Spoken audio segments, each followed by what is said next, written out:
السلام علیکم ناظرین، اب تک کی سب سے بڑی خبر۔ الیکشن کمیشن نے 30 جون 2021 کو ختم ہونے والے مالی سال میں اراکین پارلیمنٹ اور صوبائی اسمبلیوں کے اثاثوں کی تفصیلات جاری کی ہے۔ شہباز شریف نے الیکشن کمیشن کے پاس اپنی دو بیگمان نصرت شہباز اور تمینہ درانی کے اثاثے بھی جمع کرائے ہیں، جبکہ عمران خان نے اپنی اہلیہ بشرا بی بی کے اثاثے بھی اپنے اثاثوں کے ساتھ الیکشن کمیشن کے پاس داخل کیے۔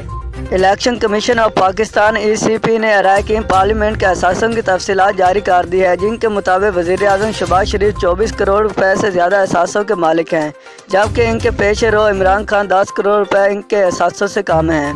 الیکشن کمیشن نے بدھ کو اراکین قومی اسمبلی اسٹیٹ اور 4 صوبائی اسمبلیوں کے 30 جون 2020 تک اثاثوں کی تفصیلات جاری کی ہے۔